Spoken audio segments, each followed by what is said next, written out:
오늘은요, 오십견을 일으키는 근육, 극하근과 소원근에 대해서 이야기 나눠보도록 하겠습니다. 위치 한번 살펴보실게요. 자, 극하근의 위치입니다.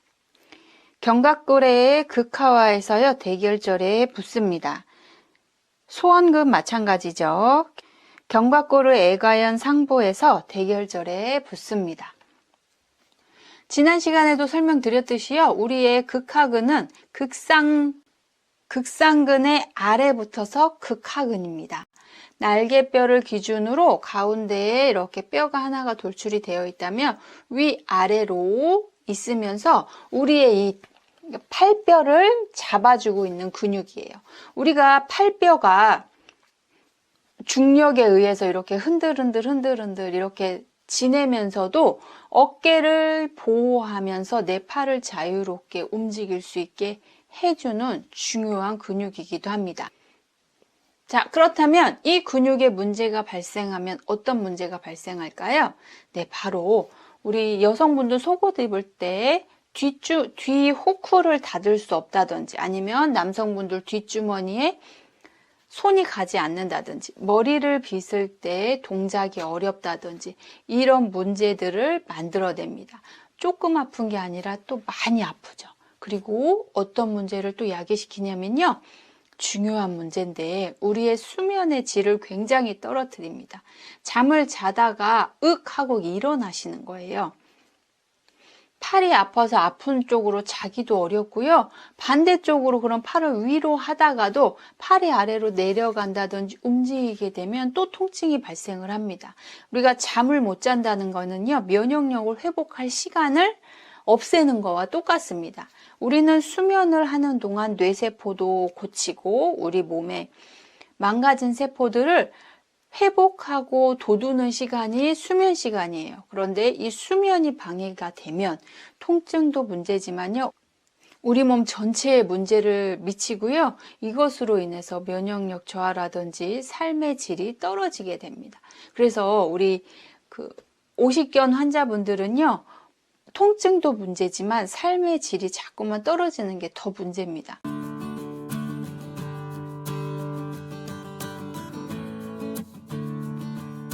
자, 극하근에 문제가 발생하시면요, 잠을 주무시기가 어려우신데요, 아픈 쪽으로 잘 수가 없습니다. 아픈 쪽을 위로 가게 자다가도 팔이 아래로 이렇게 떨어지거나 오랜 시간 안쪽으로 있으면요, 통증이 발생합니다.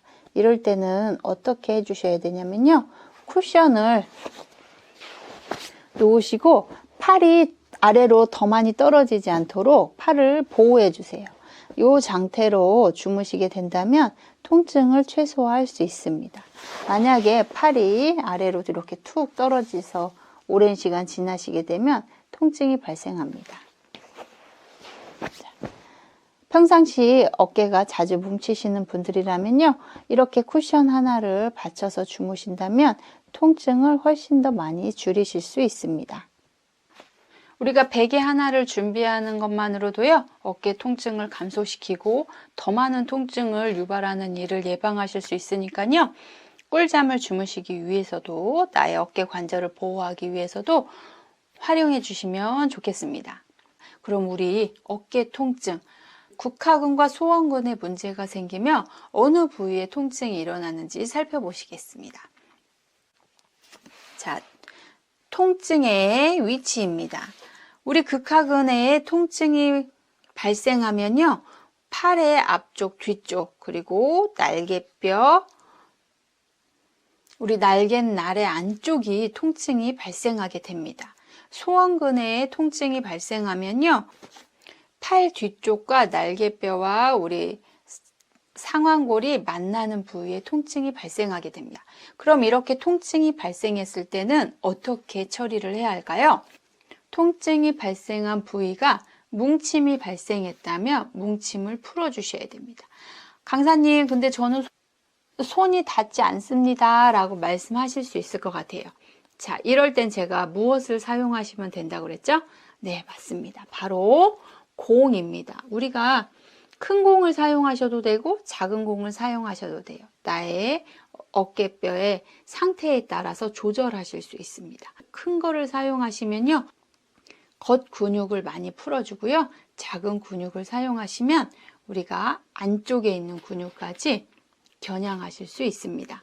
자, 그러면 통증이 심하신 분들은요, 공을 사용하셔도 통증이 너무 심하시기 때문에 조금 너무 아프다 그러면 큰 공을 먼저 사용하셔서요, 날개뼈 아래에 그냥 두시고 누워 계시기만 하시면요, 뭉쳤던 근육이 점점점 풀리시게 됩니다. 공을 날개뼈에 넣어줍니다.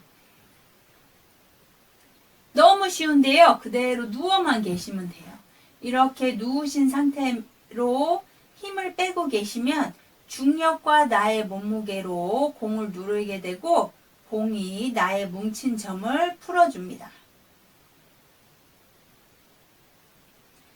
위치를 바꿔가면서요, 내 극하근의 뭉친 점이 풀리도록 극하근의 위치로 만들어주세요. 위치를 잘 모르겠다면 다시 한번 그림을 보시고 그 위치 한번 확인할게요.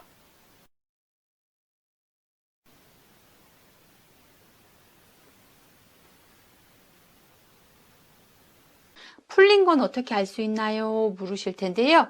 공을 넣어도 통증이 없어지면 뭉친 부위가 풀렸다고 판단하시면 되겠습니다. 자, 그러면 통증이 풀렸다고 끝난 걸까요? 네, 아니죠.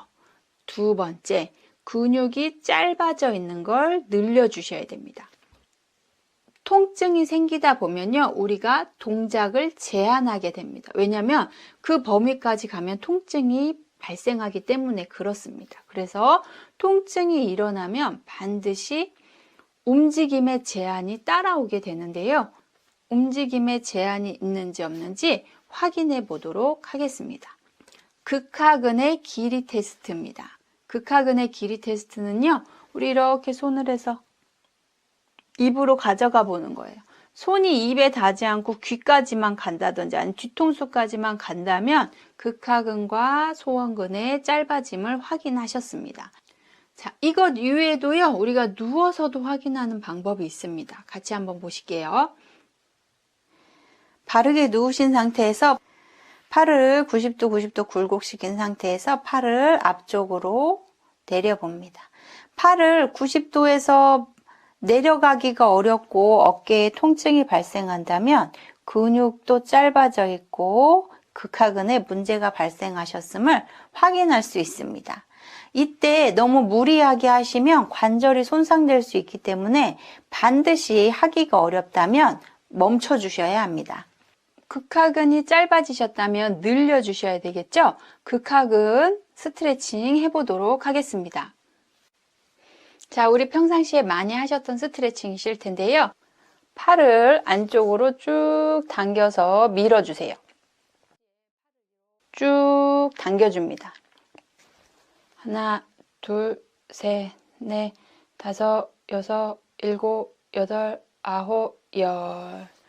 반대쪽도요. 하나, 둘, 셋, 넷, 다섯, 여섯, 일곱, 여덟, 아홉, 열. 자, 이렇게 해주신다면요, 우리 날개뼈, 극하근의 스트레칭을 해주셨다면 소원근 스트레칭 해보도록 하겠습니다. 팔을 위로 뻗으신 상태에서요, 쭉 당겨주세요. 이쪽 우리 소원근의 위치를 생각하시면서요, 뒤로 쭉 스트레칭 해줍니다.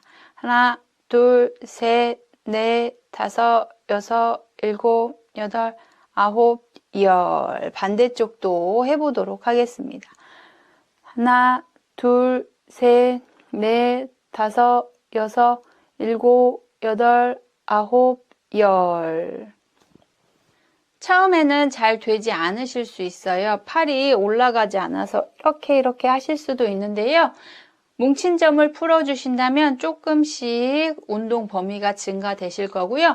평상시 50견으로 고생을 하셨다든지 아니면 어깨가 자주 아프신 분들이라면요, 스트레칭을 생활화해 주신다면 다시 뭉쳐서 통증을 만들거나 관절이 제한되는 일을 예방하실 수가 있습니다. 자, 저와 함께 수업을 했은 분들이라면 이제는 무엇을 해야 될지 눈치채셨을 텐데요. 뭉친 점을 풀어주고 관절 범위를 회복하셨다면 세 번째는 무엇이 올까요? 네, 맞습니다. 근력을 회복해 주셔야 합니다. 근력 회복해 보도록 하겠습니다. 자, 우리의 극하근은요, 우리 팔의 외회전, 90도 상태에서 아래로 내리는 건 내회전, 뒤로 하는 건 외회전인데요. 외회전을 만드는 근육이기도 합니다. 우리 극하근과 소원근, 팔을 외회전시키는 근육에 힘이 있는지 확인해 보실 텐데요. 엎드려 누운 상태에서 90도를 외전하고 팔을 살짝 들어 보도록 하겠습니다. 어깨 관절을 보호하기 위해서요, 아래에 수건을 하나 정도 깔아주시는 게 좋고요. 이 상태에서 팔을 약간만 들어 보도록 하겠습니다. 이 상태 자체에 어깨가 아프시다면 팔동을 바로 멈춰 주시기 바랍니다. 가능하시다면 팔을 살짝 띄워서 버티기 20초 해보도록 하겠습니다. 하나, 둘, 셋, 넷, 다섯, 여섯, 일곱, 여덟, 아홉, 열, 열하나, 열둘, 열세, 열네, 열다섯, 열여섯, 열일곱, 열여덟, 열아홉, 스물.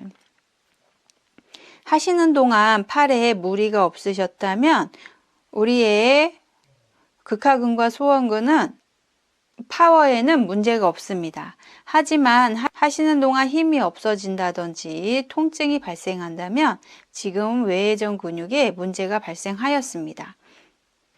경관절에 손상을 일으킬 수 있는 근육인 만큼 하시다가 조금이라도 불편한 점이 있다면 멈추셔야 한다는 거 기억해 주셨으면 좋겠고요. 만약에 팔을 엎드려서 90도로 하고 있기도 불편하고 팔을 조금 더 들기 어렵다면 근력 강화 해보도록 하겠습니다. 극하근 운동 해보도록 하겠습니다.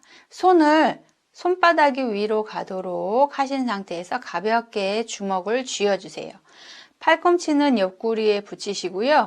팔을 벌려줍니다. 하나,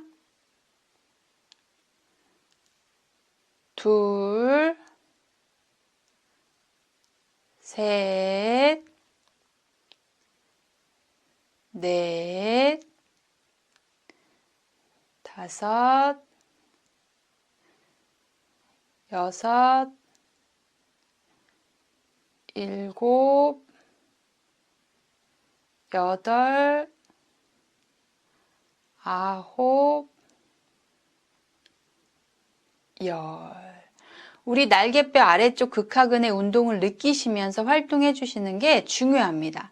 이 상태에서 선행되어야 될 자세는요, 간혹 이렇게 허리를 이렇게 숙이고 이렇게 운동하시는 분들 계신데요.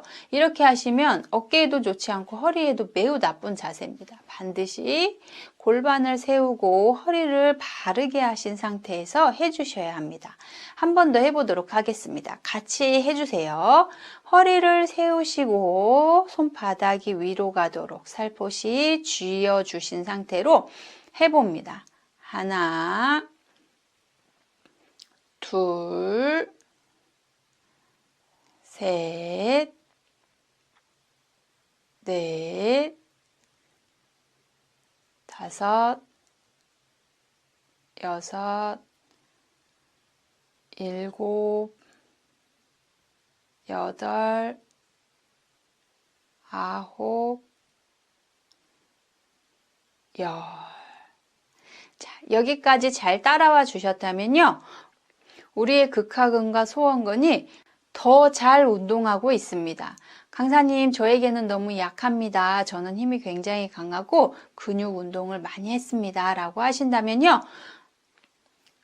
레벨을 올려보도록 하겠습니다. 자, 평상시에 많이 사용하는 밴드인데요. 밴드를 아까와 동일한 방법으로 주먹을 살짝 쥔 상태에서 벌려줍니다. 하나, 둘, 셋, 넷, 다섯, 여섯, 일곱, 여덟, 아홉, 열. 하시는 동안 팔이 아프시다거나 어깨가 아프신 분들은요, 그만큼 힘이 없으신 상태니까 바로 멈춰주시는 것이 좋습니다. 밴드가 아니더라도 아령이나 주변에 쉽게 사용할 수 있는 이런 물병도 좋고요. 우리 주변에서 흔히 구하실 수 있는 것을 잡으시고 운동해 주셔도 저항 운동을 하실 수 있으니까요. 이런 도구로도 활용해 주셔도 좋습니다. 하나, 둘, 셋, 넷, 다섯, 여섯, 일곱, 여덟, 아홉, 열. 자, 어떠신가요? 근육에 힘이 좀 생기셨나요? 반드시 맨손을 먼저 하시고 단계별로 올라가셔야지 처음부터 무리를 하시게 되면요. 그렇지 않아도 약한 어깨가 무리가 될 수 있습니다. 인대나 관절을 보호하고 싶으시다면요. 맨손 체조에서 시작하시는 걸 추천드리도록 하겠습니다. 자, 이제는 뭉친 부위를 풀어서 통증을 완화시켰고요. 관절의 제한도 풀어서 움직임의 제한도 해결하였습니다. 근력을 회복하여 우리가 일상생활을 하는데 도움이 잘 되셨다고 판단하셨다면 다시 한번 나의 어깨가 건강한지 손을 들어서 길이도 한번 평가해 보시고 머리는 닿는지 뒷주머니는 닿는지 브레이저 호크를 채우실 수 있는지 활동해 보시고요. 활동하시면서 통증이 없으셨다면 지금 하신 활동을 매일매일 반복하여 또 다른 통증이 발생하지 않도록 활용하셨으면 좋겠습니다. 오늘도 도움이 되셨길 바라고요. 저는 다음 시간에 찾아뵙겠습니다. 감사합니다.